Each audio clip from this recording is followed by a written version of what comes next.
Welcome, beautiful people, and thank you for joining us on Till the Wheels Fall Off, a podcast by TWWO Couple. I'm Matt. And I'm Paige. And we're here to inspire others, to bring you guys into our lives and tell you a little bit about our journey. Over 20 years together, we've learned a few things.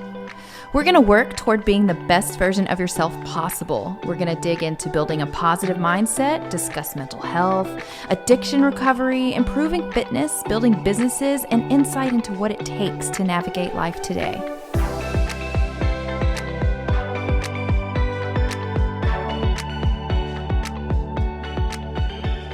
Welcome back to another episode of Till the Wheels Fall Off. I'm Matt. I'm Paige. Hey, thank you. Shout out to everybody that was on our last community call. It was amazing. 50 plus people on there. It was amazing. It was amazing to hear people's perspectives and what they're going through and to pick each other up, man. Mm-hmm. Like there's no greater sign of love than whenever you're going through it and you're able to help someone else that's going through it. That's massive. I really love seeing the connections that wheelies are making. Me too. Like they're friends outside of just... It's really cool because they actually probably give each other like numbers so that they can text each other instead of just going through the Facebook page and looking at their posts. Like it's just really cool to see these people connect. And I'm so grateful that we're a part of that journey. Yeah. When you first started the community, you were like... The coolest thing that could happen would be like these people actually meet up and like get to know each other and like form communities, form a bond outside of just the internet. And it's happening and it's amazing. It's going to level up everyone's recovery. Yeah. If you're not aware of it, the TWWO Community, check it out on Facebook. It's TWWO Community. You can find a shortcut by going to the link in any of our social media profiles. Yeah. You can get to it right there. And if you thought the call was great last week, which we don't get to host as much as we'd like. No, just we got don't. a lot of... We got a lot of balls in the air right a lot now. of stuff. There's just the two of us and we have family. So yeah, it's just us that do all this stuff. Yeah. But we're going to be hosting a workshop in McKinney, Texas on June 8th. You can find out more by going to TWWO.com. That's TWWO.com. And it's our first wheelie workshop. It is a full day of education, validation, empowerment. Yeah.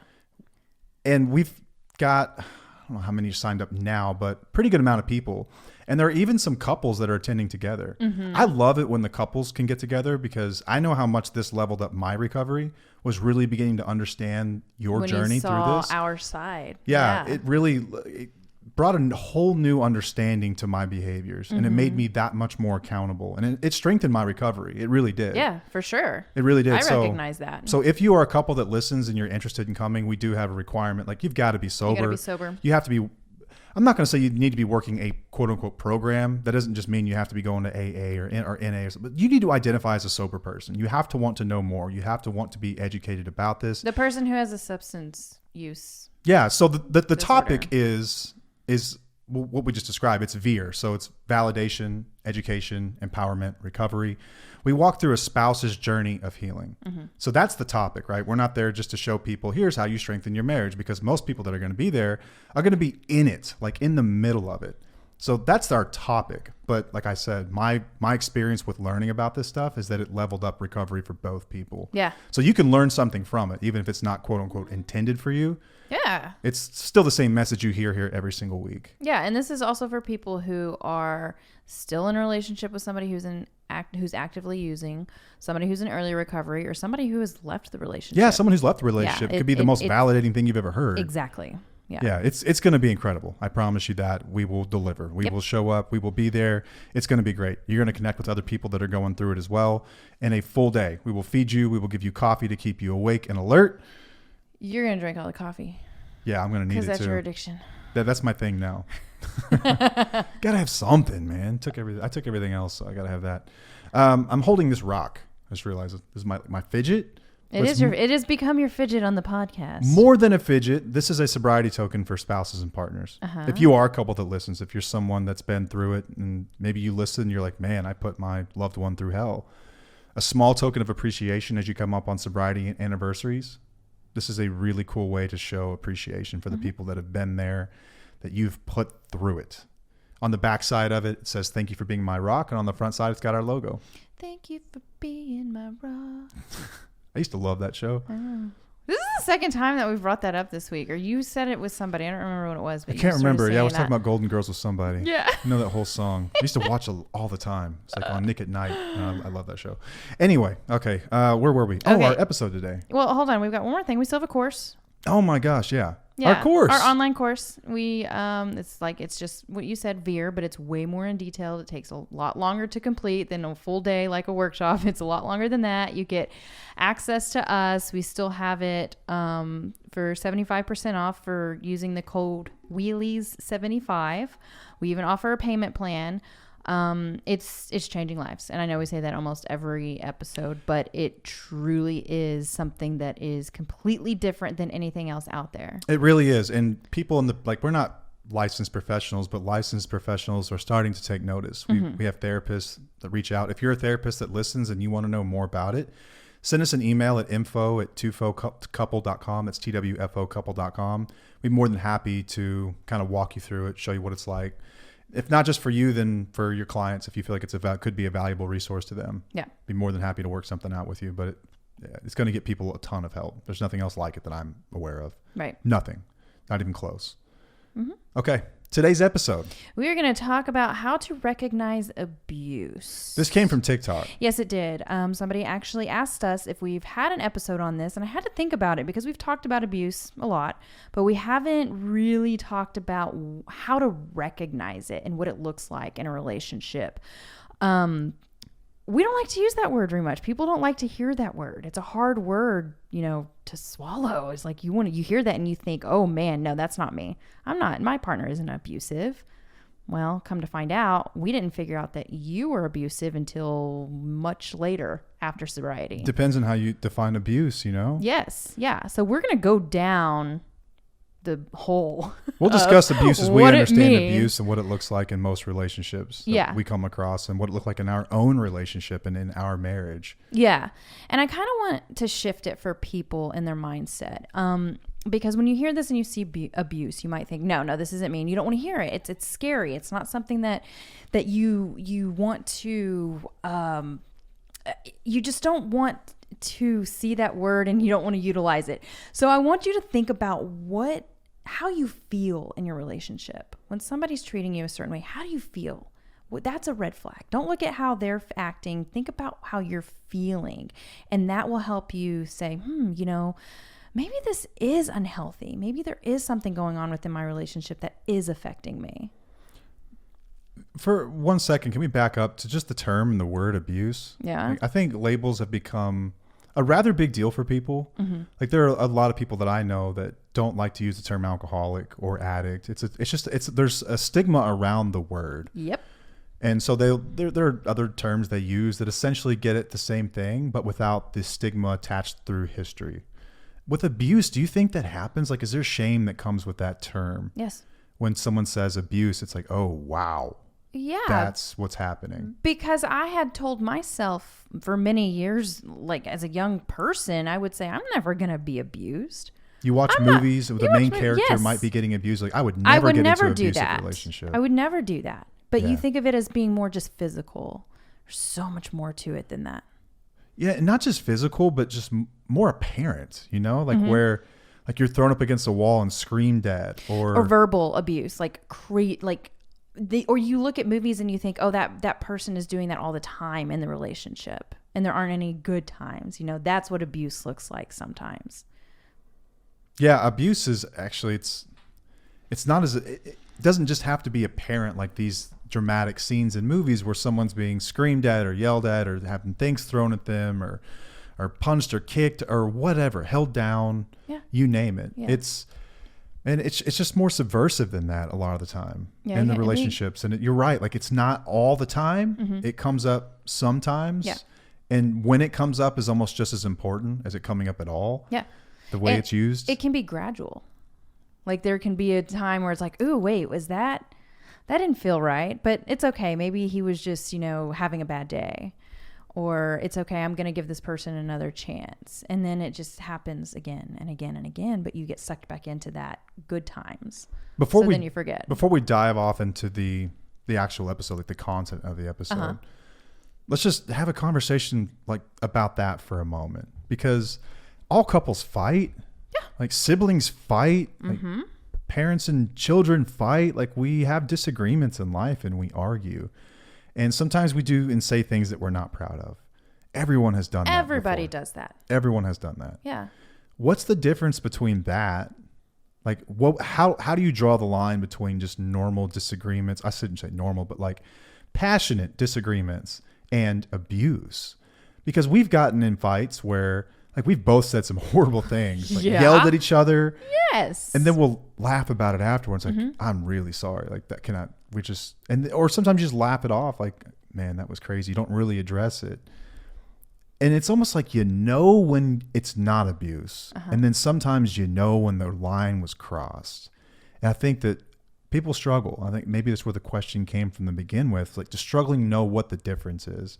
And when does it get slapped with this label that's abuse versus a passionate couple? Like, yeah, we're passionate. We love really hard. We fight really hard. You know what I mean? Like to some degree, there's always going to be some disagreements in a relationship. But when does it cross that line? I think it's whenever you think of how you communicate as a couple and how you solve problems as a couple.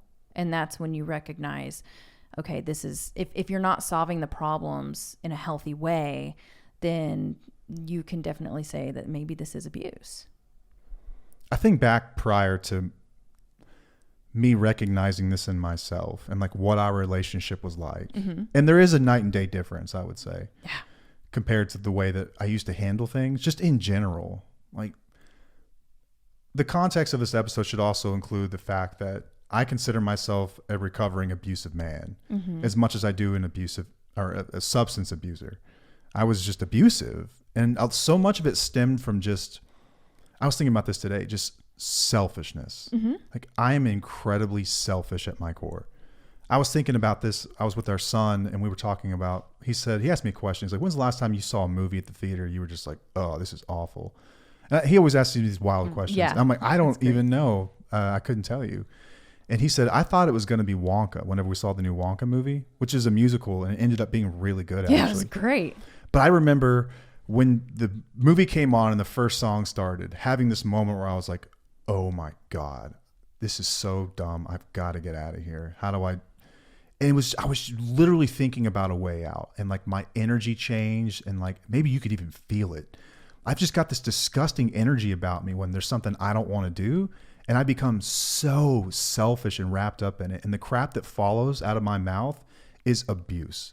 For me, that's where it started. It was but I have to consciously tell myself when the movie started, that was my first thought. My second thought was, shut up. You're not here for you. You're here with your family. And if you can manage to shut your mouth, you might even enjoy it. Within 30 seconds, that movie was so good. It was so good. It was so good. It was incredible. But these things still happen in my brain. That's interesting. They still happen, but I'm very conscious about my first thought and not trusting it, and then stopping myself before I respond in a way that's abusive to other people. That's great. It's awareness. It takes a lot of awareness, but for me, it came from selfishness and I guess that need to control, the need to get what I wanted, the need to prove my point. Yeah, you know? Yeah, to get what you wanted. Yeah, so anytime it's mentioned, like I'll be approaching it from that I've been there before, and I do that, and to some degree. I don't know. Isn't everyone selfish to some degree? Oh, yeah. I think that's nothing unique to me, but it just comes out in so many nastier ways with me at times. And so, yeah, that's just something to note. But you said our son said something about that. Did he pick up on your energy or something? No, he didn't. Okay. He was just talking about it. And in that moment, I remember when that movie started and I was like, oh, you got to be kidding me. Like I thought you maybe could have even felt my eyes roll. Like, oh, here we go. Oh, I know the feeling. You do put off an energy, and I put off an energy as well. I mean, we all do, but there are times when you're like, I get really uncomfortable because I'm scared of what's going to come afterwards. Man, I've just been horrible about that. You were before, like back in the day. It's cringy when I think about the way I've acted over the years. I mean, it's embarrassing, frankly. It's awful. I've had my fair share of stuff too.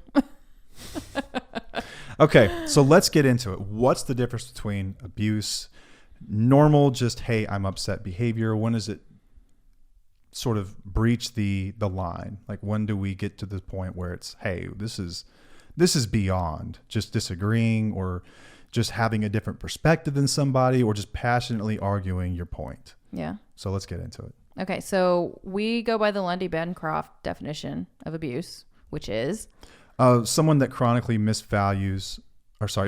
someone that chronically devalues or mistreats their partner. Devalues or mistreats. Okay. Chronically. So consistently. Yeah. And abuse is a matter of control. It's over another person's body, emotions, thoughts, and actions. And it's a pattern of a behavior rather than a one-time event. That's a good way to look at it too. Yeah, it is. But like you said, still going to we have patterns that happen. Okay, listen, if you've been together for 25 years, you're going to have patterns, You're always going to have patterns. Everyone has disagreements. But I can tell you now that like you said, it's night and day. I know the difference. I know whenever you are not, when you don't have abusive tendencies. Like it's a feeling that I get. You're not trying to be, you know, you're not being manipulated or controlled. Yes. So I kind of want to go just through a list of like different types of abuse. Can we do that? Yeah. All right. So there's physical, obviously. Which that's the one that most people everyone attribute thinks to about. Abuse. Like hitting, punching, kicking, burning, or any other form of physical harm. And this one gets kind of complicated too, because I feel like a lot of people will say, "Oh, it wasn't that bad. You know, I caused the fight, and he just kind of had to push me out of the way." How often does that happen? How does it feel when somebody does that to you? Yeah. When we were younger and we're just dumb teenagers, you'd get really mad at me and you would like grab my arm with your claws. Sure did. Like your Catwoman claws. Yep. And I would like swat your arm away from me. Like you would leave cat marks on me. Yeah. I was physically abusive to you a couple of times. But I wouldn't say that was really abuse. It happened like once. Right. And like in the circumstances, in that context, I know that you weren't trying to hurt me. Yeah. You were trying to get my attention. Right. There are better ways to do it. Right. But you were trying to get my attention. Right. But like back in the day, whenever you would, you remember when you threw the taco at me? Yes. Out of anger. That was a burrito. It was a burrito. Yeah. And then like tossing tables and doing things, flipping the chairs cabinets over. And stuff like that. So this happened a lot. It wasn't like a once in a, year situation or something. I remember one time in one of our apartments, I threw a backpack that was full of something at the wall that you were standing, I don't know, 10 feet from. And I wasn't throwing it at you. I was throwing it in my direction, sort of in your general direction. And it like dented the wall. Yeah. I mean, I've punched walls. I've broken stuff, like kick stuff, like you name it. Yeah. And people get angry and they've thrown things. I've thrown remote controls like on the ground whenever we've gotten really angry. You broke a whole lot of phones. You've turned more remote controls into maracas in your life. Yes, I did. Than anyone I know. I did. And okay, I'm not going to justify it. We're not going to go down that road. But yes, I did do it. People get angry. It's a natural occurrence. But if they're doing it to like out of anger directly at you, that's scary. It's really scary. You've scared me before. And we've talked about that. Like I have been scared of how you would react towards me. Yeah, if it's an anomaly, if this is something that's happened before and it's like, oh, remember that one time when you got upset? I wouldn't say that's abuse. Like, yeah. We talked about the recurring pattern of it all. Right. That was a one-off. Right. And that happens. No one's perfect. We're going to have those moments. Recurring pattern. It's the pattern. It's the chronic nature of it when this breaches into abuse. Yeah. Yeah. All right. So let's go into the emotional abuse. Yeah. So this can be verbal attacks, intimidation, manipulation, gaslighting, constant criticism, guilt tripping, lying. An abuser may lie about their actions or interactions. Intentions. What? The word says intentions. Oh, thank you. You corrected me. You never do that. But it made more sense. Thank you. Okay, thank you. So they may lie about that and elicit a certain response from us to avoid accountability for their behavior. So this happens a lot in these relationships. Yeah. The lies are really big. Big time. And you would lie to avoid accountability for your behavior. All the time. I made up more stupid stories about God knows what. Yeah. To cover my tracks. That's usually what it was for me. It was like trying to cover my tracks, but absolutely lying and like knowing I was lying. Yeah. And then gaslighting. That was definitely a thing too. Oh, yeah. Yeah, making you think that you're crazy because you're on to me. Mm-hmm. Did that a lot. Guilt tripping. I don't really think you did much guilt Absolutely, tripping. I guilt tripped. You did? You want to know a classic abuser line? Stuff that we'll do. What? Anytime that you would... Like, you were really intuitive. Your gut instincts were always on point, and you were always getting so close to like catching me in lies or catching me hiding something. And anytime that you would have me on the ropes, especially when it came to our finances, you would basically state a very, very rational and like just a very like, listen, these are the facts. Here's what's happened to the money. This is what I see. And I would flip it completely, and I would guilt trip you for not trusting me. I would guilt trip you for trying to change me, for not accepting me who I am. That's because true. I had things different. I just operate differently, and you make me feel like I can't be myself. And I would make you feel guilty for having concerns. Like, that's a very, very popular one that a lot of abusive people use. Oh, I'm glad you brought that up. Is guilt tripping you for seeing, just calling things how you see it. Like, this is what's happening, and I'm looking at it, and I would guilt trip you for it. And before you know it, the argument's not about the real problem. You're defending yourself, and you're feeling bad, and you're crying now for making me feel bad with my fake performative, oh, poor me, woe is me, I'm terrible, you never loved me anyway, you hate me, I hate myself. And now I'm making you trying to support me. I'm making you like fall back into my corner. Like, oh, man, I am terrible. I'm just too hard on them. My expectations are too high. And that's what we do. We elicit those responses out of people, like, intentionally, to try to get you to leave me alone. Like, we need to take this somewhere else. So we shift the focus of the conversation onto something else. Guilt it's a good way to do it with people who are empathetic, which many people in these relationships are. They're empaths. That's why many people are still in them, because they understand that someone's struggling. They've seen their life. They know they didn't have it easy growing up. They know that things are tough in their mind. And so we prey on that. What sucks is that you knew what you were doing, but you didn't know how it would affect me. No, like in the moment, it really is. It's just like, okay, I just need to shift the conversation onto something else. We just need to make this go away as fast as possible. There's no conscience there.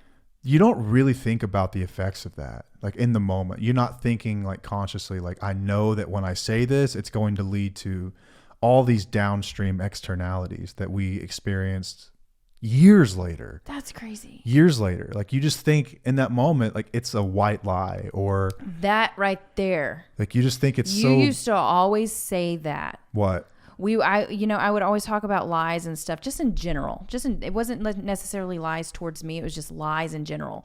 And this was a red flag, is that you told a lot of white lies, and you were okay with telling white lies. And I was never okay with white lies. I was like, no, this is a red flag. If you're lying about something so small, what else are you lying about? Mm-hmm. It was a thing. You don't remember that? Like when I'm telling a story or something? Or like, what do you mean? You would literally say like white lies. You would say that. It was a thing. Oh. This was like back in our early 20s. You ever seen Talladega Nights? That was just on recently. Oh, hell, Ricky, I was high when I said that. So stupid. Couldn't be held responsible for saying, what was it? If you're not first, you're last. He's like, oh, I was high when I said that. What are you talking about? Yeah, I do not doubt for a second that I said something like that.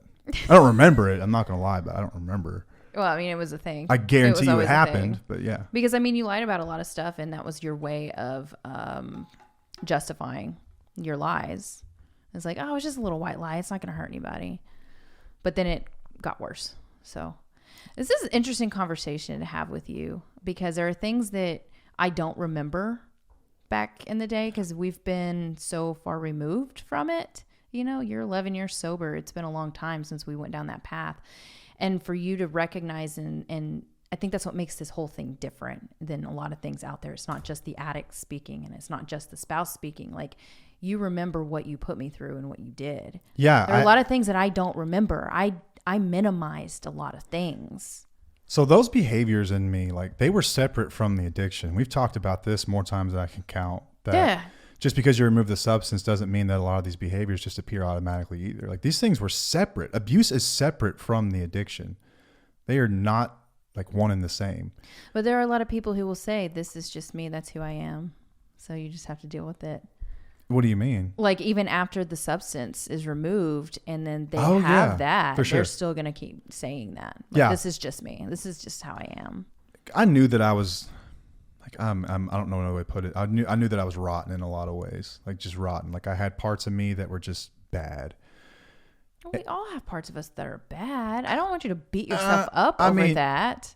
It took that for me to, like, when I was getting better, like when I was healing, I had to really recognize and like get brutally honest about a lot of this stuff and I got humbled, like majorly humbled. And I had a really good support system that let me know what healthy people thought like and looked like. And I could tell immediately that my brain didn't work that way. So you can get better. I mean, it takes a lot of therapy. It takes a lot of work. It takes a lot of humility. It takes a lot of calling yourself on your shit and recognizing when those thoughts pop up and then examining why that happened and what was that about. And I always try to get to the lower levels of like where that starts, you know. Oftentimes it's protecting my ego. It's boils down to just a few forms of fear. It's the fear that I'm not going to get something I want, the fear that I'm going to lose something I have, or just a general fear of the unknown. Like a lot of my crazy actions came down to like fear and a lack of humility and just a lot of ego. And sometimes I was just arguing or deflecting just because I didn't want you to be right. And it's like, I wanted to show my worth in moments. And I would just, you're stubborn. Yeah. And I would just twist an argument a million different ways until I felt like I had controlled or dominated that situation. You know, I'm like, that's sick. Like saying it out loud, like how sick is that? Yeah. But that was us for a long time, a very long time. Dang. It's just, I think that there are people who just have that personality. Yeah, I think that some of it's learned. I think that some of it might have just been there, you know? Yeah. I don't know why. Like, I don't think humans are necessarily born bad. Like we talked about that's a whole different episode. Philosophy of, you know, yeah. Freud and everything. And like, are humans good or bad? I don't know. I think that generally people are good. I think many things that people attribute to malice, they could just as easily attribute to incompetence. But when it comes to abuse, like there is a malicious intent to this stuff many times. Yeah. Sometimes it's self-preservation and we gaslight in order to save ourselves and we sacrifice you to do that because I can't be found out. I have to keep this going. I'm not ready to get help. Let me just make her think that none of this is actually real. And that's like self-preservation. But then there's like the more malicious ones that are like, I need to make you feel bad. I need to say something that's going to hurt you. Like that kind of stuff is malicious. And like that comes with intent. Yeah. Absolute intent. Yeah. And there's a lot of this, a lot of emotional abuse in these relationships. And a lot of people don't want to recognize that because they do blame the substance or the alcohol. But the effects are going to be the same on you. Yeah. Like the reason I made a mention about when you said actions versus, what was it? I can't remember the word used, but it was intentions. Intentions. Yeah. Dude, we will run with intentions all day long. Don't be fooled. Intentions don't mean a whole lot. I mean, sometimes, but in these types of relationships, not really. Right. We had a whole episode on intentions. Yeah. Way back in the day. I don't know. Like if I intend to surprise you at work and I end up interrupting a meeting, you can forgive me. Like, right. My intention was well. Right. But like if I intend, let me think of a better example, like something in a relationship, like it's something a lot of people go through. Like I intend to not drink today, or I intend to treat you with respect, or anything that involves an action like that, where it involves a behavioral change of some kind. It's not about intention. That really is just about action. It's about follow through. Because it truly affects the other person and that and the trust. Intentions just don't mean much. Like the road to hell was paved with good intentions. Right. Like, everyone had good intentions, but you did wrong. Yeah. You did something bad. Yeah. You know what I mean? Right. Yeah, for sure. All right. I'm going to talk about sexual abuse now. And I'm not going to go through a lot. I'm just going to talk about the forced sexual abuse. And like, even in marriage, there are some people who will force themselves upon you because they believe that since you're married that they have that right to do that. It's like a duty. A duty. Yeah. They think it's their duty, but it's not. Even in marriage, it is not their duty to force themselves upon you. That is abuse if they are trying to do that. Yeah. Sexual coercion takes place in marriages all over the place every single day. Mm-hmm. And it's still abuse. Just because you're married means jack shit. Right. Like, you assume it's consensual because you're married, but that's not always true. No, that's not okay.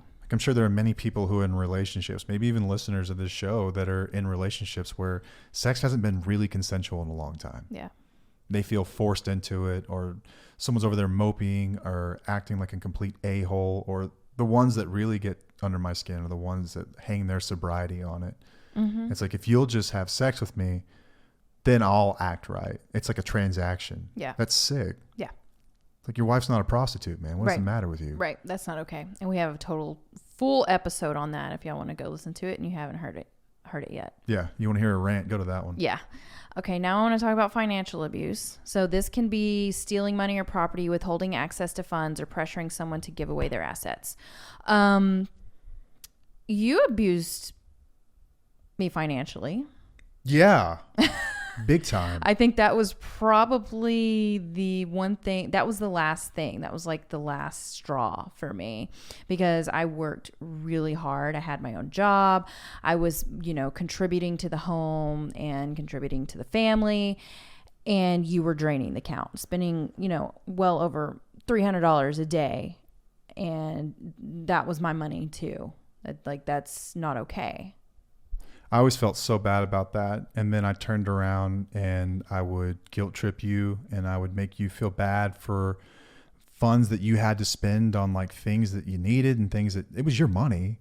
But I would guilt trip you for, well, you took the dog to the vet and spent all this money you didn't need, and you got the better, the fancy car, or whatever it might have been. Like, you didn't have a fancy car. I was going to say, you had a nicer car than me. I would just bring up like, well, you went shopping, you did this, and there's all this stuff going on. You would just make shit up just to flex. It's just shit out of nowhere. Yeah.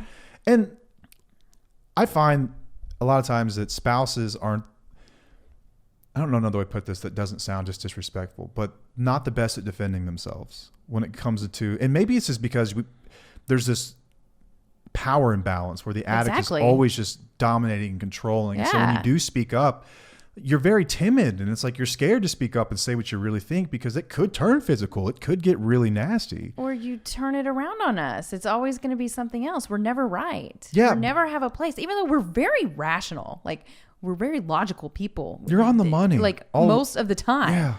But we can't get through to you, and you just spin it around, and then we feel terrible, and then our self-esteem gets shot, and then we don't even trust our instincts anymore. It's just, yeah. It's just hard to talk about, because I think back, like, I can't, like, I'm talking about these things and like as if I'm like detached from them, but like, I did this crap like not that long ago. Yeah, but it was a long time ago for us. It's just crazy. I wish I was never that person, but the fact of the matter is that I was. And if it gives you any hope at all, is that if you do a ton of work and you really work at it, you can get better. Mm-hmm. You can recover from even those types of behaviors. Yeah. It's just sick. I don't know. It's just uncomfortable. Okay. Well, let's keep going. But even like withholding access to funds, that's part of financial abuse. And pressuring someone to give away their assets. How would that work in a relationship like this? Assets being property, cash, yeah, securities, whatever it might be. I mean, how many times, not for us, but how many times have I seen in our community, even someone that has guilt tripped someone and just begged for money, or take it out of your trust account, or sell whatever because I need XYZ, whatever it might be. Yeah. That kind of stuff. It's coercion. Yeah. I like how they use the word pressure, because that's another reason you said that we don't like to speak up and stuff. It's because we're pressured a lot, and it's hard. Like, you were oh my gosh, you pressured me into a lot of things back in the day. Sometimes because you were so good at it. I bet sometimes you feel like it's just not worth the fight. Oh yeah. It's like, I don't have the energy for this. For sure. Here, take it. Yeah. That happens. All right. So the next one is neglect. So neglect involves the failure to provide for a person's basic needs, such as food, shelter, clothing, medical care, emotional support. That last one is very important. It can be intentional or unintentional and may occur in various settings, including caregiving relationships. But this happens in this relationship. But most of the time, there's a lot of neglect. There's a lot of neglected emotional support in these marriages. I mean, we had that. And a lot of people that we work with have that as well. If you are not being supported in your marriage, emotionally, it's harming you. It's harmful. Or if you think about like when it goes back to the financial piece of this thing, like, are your kids going without because of this, because of the addiction? Also, and this is going to be really, really hard to say and really hard for a lot of wheelies to hear. A lot of the times, if we have children in these situations, we put so much focus on our spouse that we tend to neglect our own children. And the reason I'm upset about that is because I did that when I hit my rock bottom. I neglected them a little bit, not, emotionally. It was like I was neglecting myself. I was neglecting everything because I was focusing so much on what was going on in the chaos. That's ultimately what I think got you to the point where you were willing to get help. Absolutely. And seek some professional help. Yeah. I mean, you told me that the kids deserve better and you deserve better. I deserve better. And it's true. I mean, it was only a couple of months, that I was down that path. But in these relationships, we forget that we're putting so much energy towards the addict or the alcoholic that our children are suffering from it. Yeah. And they get it too. Mm-hmm. A lot of times the things that you would normally have no problem providing them, like whether it be shelter, food, clothing, experiences, whatever it is, like some of it goes back to finances, but some of it just goes back to the amount of attention that they're not getting because everything is on this person. Yeah, it's rough. It's hard. Okay. The next one is going to be spiritual or religious abuse. So this occurs when religious or spiritual beliefs are used to manipulate, control, or harm individuals. It can involve forced adherence to certain beliefs, practices, or rituals, or using religion to justify abusive behavior. So if there's partners out there saying, for better, for worse, and in sickness and health. Using their vows. Using their vows as a way to, be addicts or abusive, then yeah. Yeah, and we are open to all faiths. I don't mean to criticize anyone's faith at all, but I'm just going to pick on Christianity for a moment. In the Christian faith, the man is often the leader of the family. This is the person that the rest of the family looks to for guidance. He is the spiritual center of the family. And a lot of men who are very abusive and nowhere close to God will use just that one piece of it. Yeah. And they'll say, in an abusive way, you will follow me. I am the man. I am the father. I'm the husband in this relationship. I don't know who you are, who you think you are speaking up to me. I've seen that stuff bastardized before. Yeah.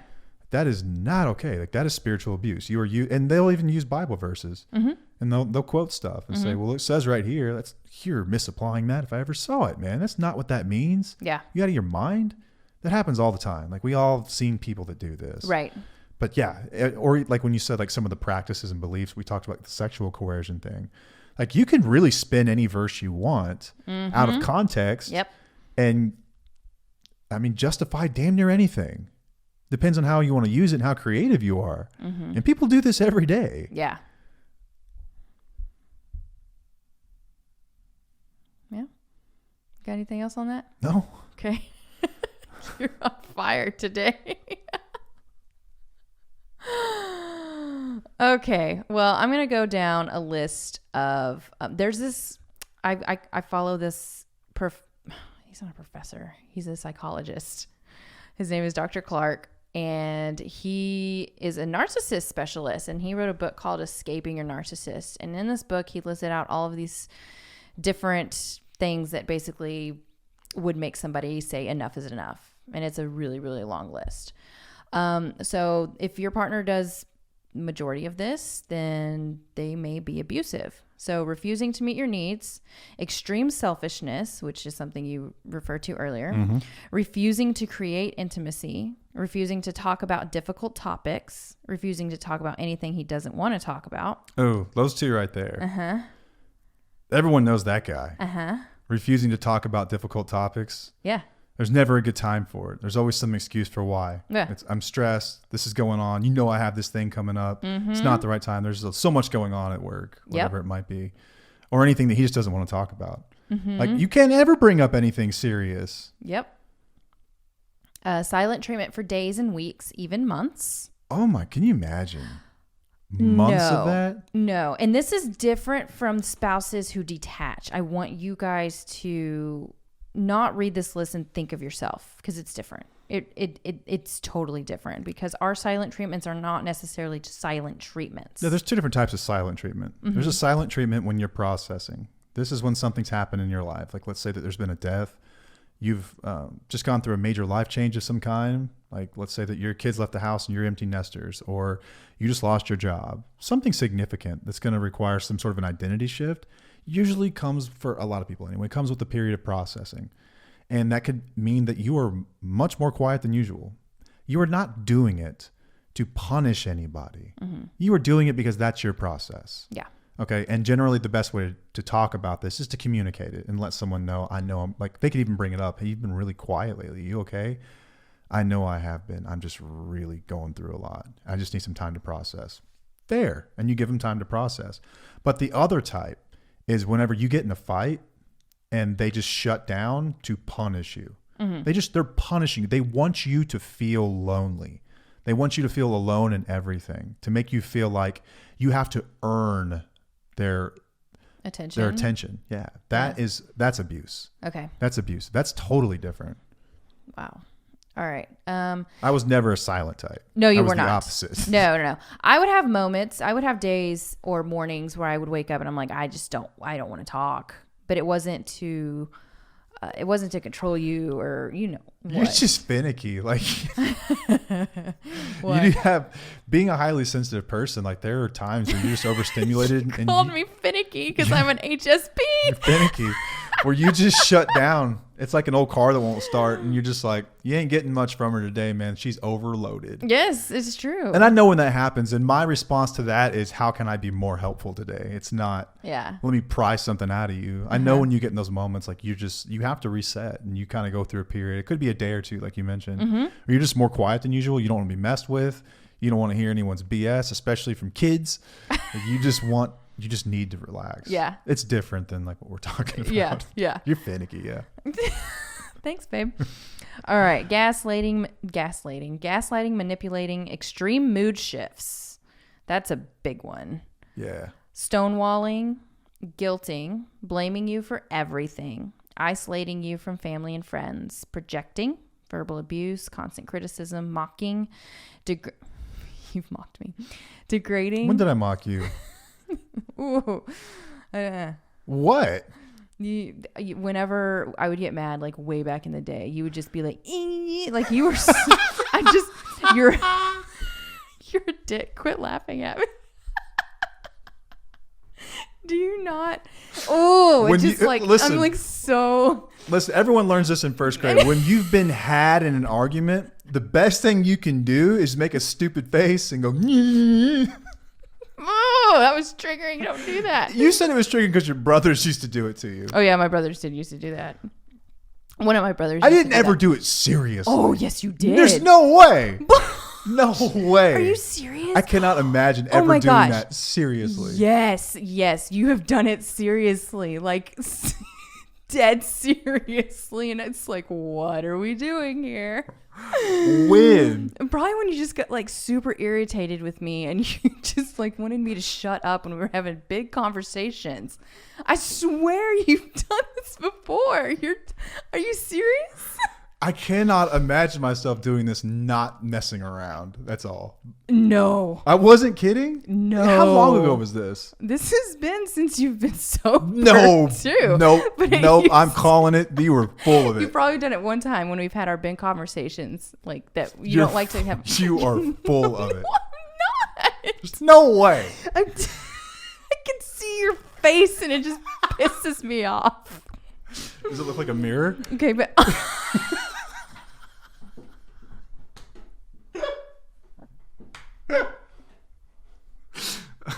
sorry. I'm going to object to that. We'll put a pin in that one. I'm not even gaslighting. I'm pretty damn sure. I wouldn't ever do that seriously. How would I even go about that? Like, it would have to be... There's just no way, Paige. No way. No way. I was being sarcastic or just jacking with you, or I was done with the argument and you were still in it and I was just teasing you or something. I don't know. Now you're okay. I know what to do now from now on if I really want to get under your skin, though. Oh, you want to see me throw another remote control? I got a couple extras in the drawer. Okay, I'm going to go back down the list. All right, degrading, a superior attitude, need to control, lies that never end, character assassinating you behind your back, inability to ever be wrong about anything. That one. What about that one? That's a big one. That one is big. That is a big one for a lot of people. Yeah. Zero empathy, zero conscience, passive aggressiveness, playing the victim, unpredictable rages, lecturing, ranting, demanding sex, irrational jealousy. I see that a lot. Addictions and false promises. So he actually used the word addictions in this list. Yeah. On our community call, someone had a really good point about divorce. Mm-hmm. Hey, we don't advocate for divorce, but I believe that there's a place for divorce in the world. Yeah. I'm not a black or white person that's like, no, you just don't get divorced. Like, what kind of foolishness is that? Like, there are people who are in really, really bad situations. Yeah.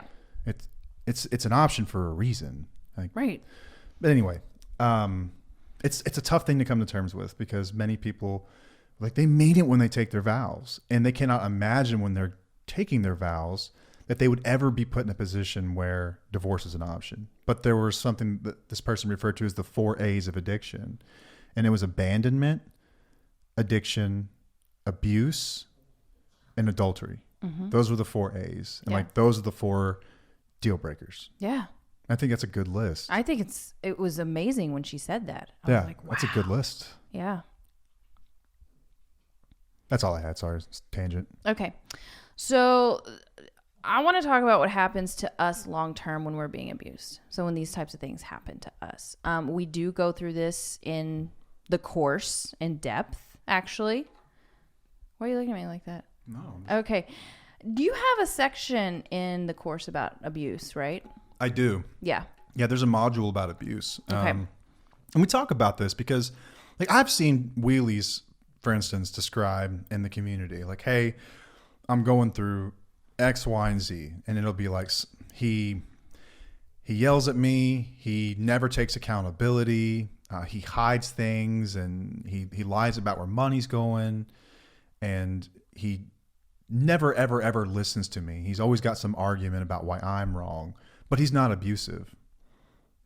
Because we recommend the book, Why Does He Do That? For a lot of people. Mm-hmm. Lundy Bancroft. Mm-hmm. It's a hard read. Very hard. But I think many people feel that way because, and I could be wrong, but because we think of abuse and it's such a singular approach, which is this is physical. Yes. Or this is like verbal. Or like I said, I wouldn't put myself in that situation. No, but so basically, no way. This person's described an abusive man. Mm-hmm. I'm like, those things are abuse. And so in the course, I have a module where I talk a lot about my experience with abuse, being an abusive person. Yeah. And how to identify it and what it really looks like. And that it is separate from addiction because many people are convinced that they weren't always like this. Which, okay, does it get worse over time? Is it sort of progressive? Yeah. And the addiction does make it worse, but it's not fully responsible for it. Mm-hmm. So it's important to recognize, like, if you're considering ending a relationship with someone that it's an addict and they have abusive behaviors, you need to know that when you remove the substance, it's not going to change the abuse. I've heard many addicts, and I can say for myself that there were plenty of things I did when I was drunk or high that I wouldn't have done sober, but it didn't fix it all. Yeah. Those things were still there. So buckle up and get ready if you plan on working through this, that this is going to be part of the healing process. Mm-hmm. That's what the module covers. Yeah. It's just, very straight to the point and very truthful and honest about it. Yeah, it's great. Okay, so I'm going to go back to this and what happens to us. So we have emotional and psychological effects. So it can cause anxiety, check mark me, depression, check mark, post-traumatic stress disorder, check mark, and low self-esteem. I had all of that. We may feel shame, guilt, worthlessness, and self-blame. Felt all that as well. We struggle with trust issues, we have issues forming healthy relationships, and we can sometimes have emotional numbness. I can check mark all of those. Every single one of them. Yeah. And I'm sure a lot of listeners can hear that and say, oh yeah, that's me. This is what abuse does to us. Cognitive effects, it can impact our cognitive functioning, leading to difficulties with concentration, memory, and decision making. We may experience confusion, disorientation, or difficulty processing information, especially in high stress situations. Yeah, y'all know that feeling you have when you're in survival mode where everything feels like a fog? Mm-hmm. There's science behind it. This is what we're talking about here. Yeah. The cognitive effects of being abused. Mm-hmm. It shuts those things down. You're not thinking creatively. You're not thinking clearly. You're not thinking rationally or normally. Your prefrontal cortex is not operating with full function where it's like seeing everything clearly because you have been lied to. You have been gaslit. You have lost the ability to determine what is right, what's real, what's not. Your instincts have been shut down. Mm-hmm. And you're living in a fog, and there could be some depression involved in that as well. Things are not operating clearly. This is why we're big on self-care. Yeah. How do we get out of the fog? Mm-hmm. That's the first steps to begin to focus on. I need to take care of myself. Holy crap. Yeah, exactly. All right, there's behavioral effects. So we have, this happened with me too, some changes in our behaviors. So withdrawal from social activities, I did that. Increased aggression or impulsivity. Nailed it. Okay, aggression has definitely been a big thing of mine. That's where, because I held a lot of it in. And it came out a lot after you got sober. Like just anything would make me so mad. Sometimes people have substance abuse, self-harm, and suicidal thoughts and behaviors. I went through some of that as well. They serve as coping mechanisms or attempts to regain a sense of control in the face of trauma. Did you go through some of that? Mm-hmm. Yeah. Yes. Well, I don't know if we ever openly talked about your suicidal ideation. Like it wasn't so much like you had a plan, but the thoughts would cross your mind whenever you were at your lowest of lows. Yes, there were times that I and even with the self-harm, the brush.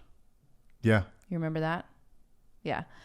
And I would have these thoughts. I would get so overwhelmed and so just I can't really explain the feelings that I had, but I would lock myself up in a bathroom or a closet or something, and I would feel very just out of control, but it was almost a coping mechanism for me because I felt like that's the only thing I could control in the moment. Yeah. It was crazy. Social effects. It can disrupt our social relationships and lead to social isolation or alienation from friends, family, and other sources of support. We may struggle to trust others or form new relationships, leading to feelings of loneliness and abandonment. I think a lot of people feel this way. They're really concerned about removing themselves from a relationship because they're afraid they can't trust other people, and they're afraid to get into new relationships as well.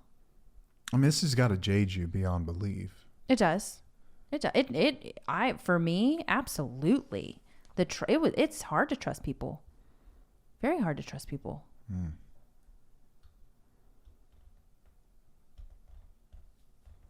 Health effects. We've talked about this. People can have chronic pain, autoimmune disorders, heart problems, stomach issues, and it can weaken the immune system and increase the risk of various health problems. And we've seen people go through some things from being chronically stressed. Stress is a killer. Yeah. It is so bad for you. Yeah, it is. So bad for you. I don't have it in front of me, but I read a study on stress within the last year or so, and it scared me. It really scared me to think about what stress can do to your body versus even things like cigarettes. It is terrible for you. Mm-hmm. And you're living in it nonstop. You don't even realize it. Yeah. Because you can sort of normalize it. Right. But it will show up. Yeah, for sure. And the last thing was long-term trauma. So this is a hard part for people to understand too, is that the effects can persist long after the abusive relationship has ended. Because it can lead to long-term trauma and emotional scars. They may continue to struggle with symptoms of trauma, such as flashbacks, nightmares, hypervigilance, and impacting their quality of life and functioning. I mean, we still have flashbacks. I still have flashbacks, that pop up sometimes. Yeah, like this is a difficult episode. I don't mean to make this about me at all, but like I'm responsible for a large part of all of these things. Think about what a decade of addiction does. Yeah, but you're not fully responsible for it. I mean, partially, but this is what addiction can do to those around them. I mean, I had this, I don't know, this is probably last summer. I was journaling.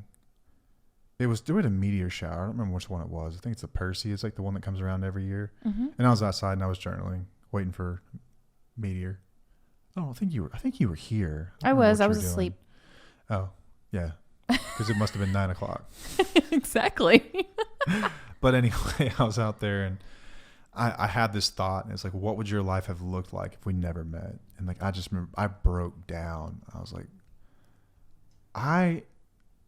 it's a miracle that you're still with me. And like, I think about that. And sometimes I worry, like, man, is she going to wake up one day and realize like what I really was and just like leave me for the monster that I was? Because that's what I deserve. Really, if you think about it.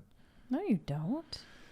I mean, things are good now. Like we've healed now, but like I didn't deserve that. I didn't deserve that.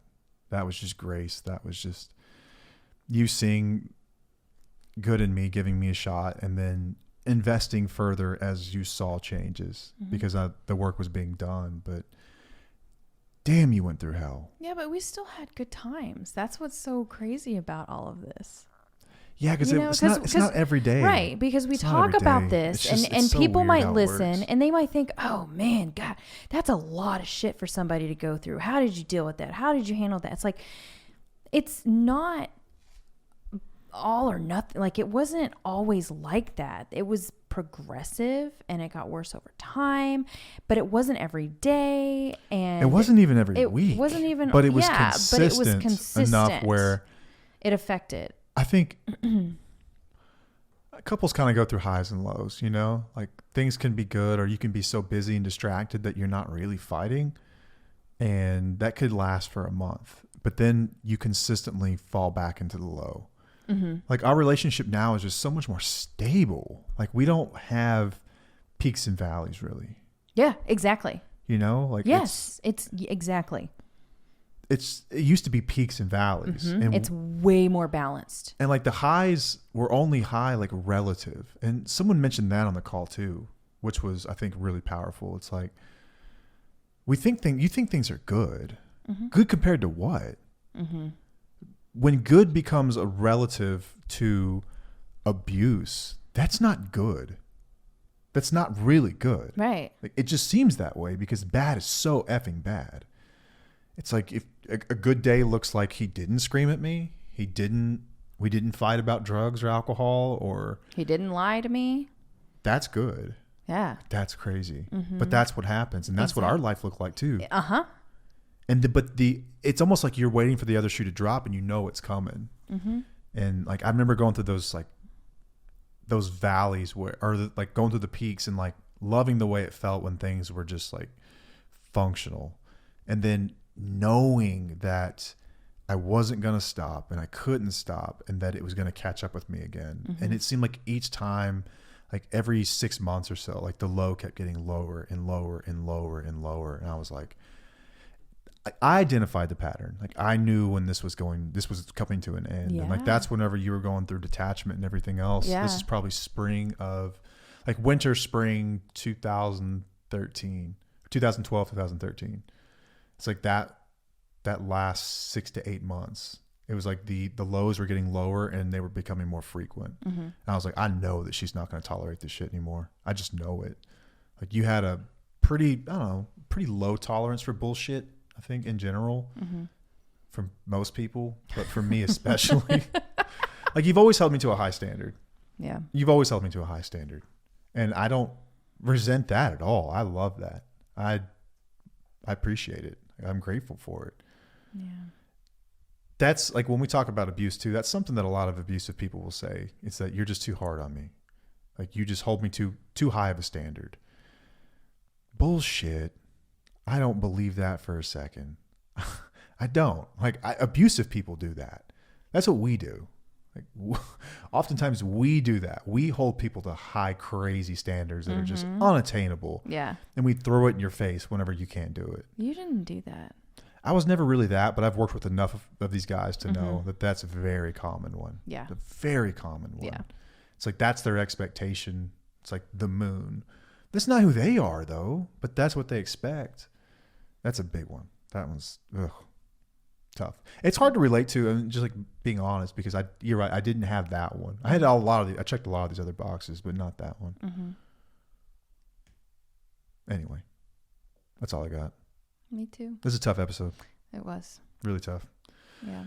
But I think it's important. I think that walking people through like what is abuse? Like what is it really? And like we talked about it, like back through that list of things like may seem rather benign, like guilting somebody, stonewalling somebody, projecting, constant criticism, mocking. These are patterns though. Right. It wasn't a pattern. And your mocking wasn't a pattern. You did it. The superior attitude, it all goes back to a need to control though. Like that's what abuse really boils down to. It's a need to control. So it was a need for me to control you, your thoughts. It's really your thoughts. Like that's what it is. Like I need to control the way you feel about something. I need to change the way you feel about something. That's the sort of the basis of it. And for me, a lot of it stemmed from selfishness. But a lot of people will hear that and they'll say, oh, well, I'm trying to change my partner. I'm trying to control my partner. And I was listening to a podcast today, and there was this, I'm not even going to say the name of it, but there's this guy who was talking about abuse. And he was talking about two people in a relationship and how both people can be abusers. And so much of that I just disagree with. Like, I really do. I disagree with it. Like, I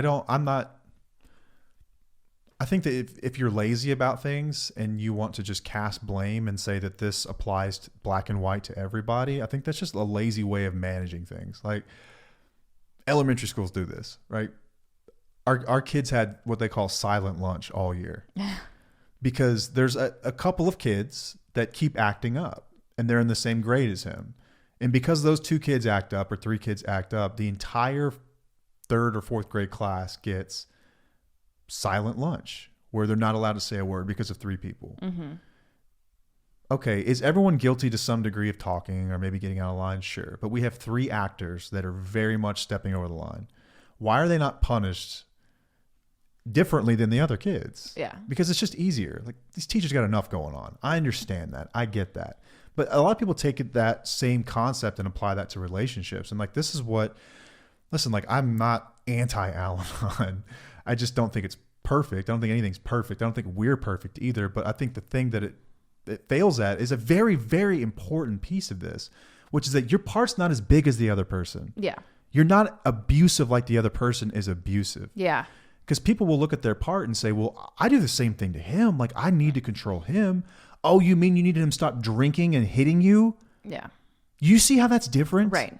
That is different, it is y'all. Different. It's different. Technically, yes, you were trying to control him to stop harming you.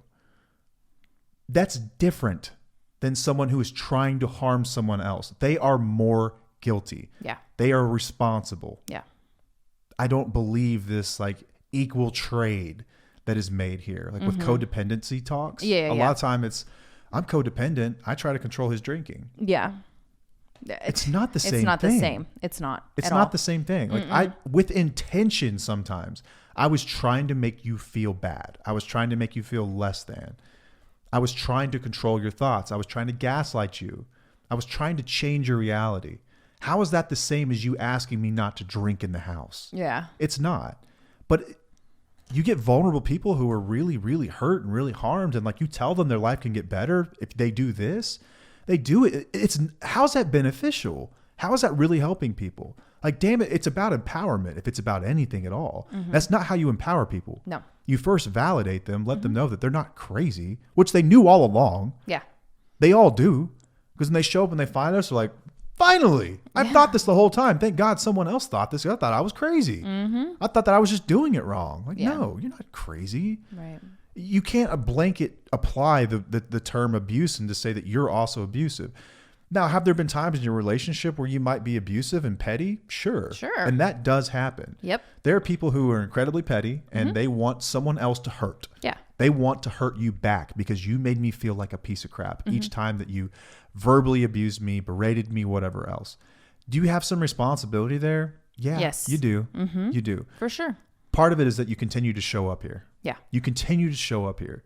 It's like you show up and watch the sunrise every morning. You're like, damn it, there he goes again, shining all cocky. What did you expect him to do? That's what this guy does every single day. Yeah. And you continuing to fight it is like you're setting yourself up for that in some ways. So to get petty about it and to, I mean, really abuse back is it's a way to make. I understand why people do it, right? It's because I need to feel heard in some way. Like I matter. Like I don't feel like I matter. I need to be seen.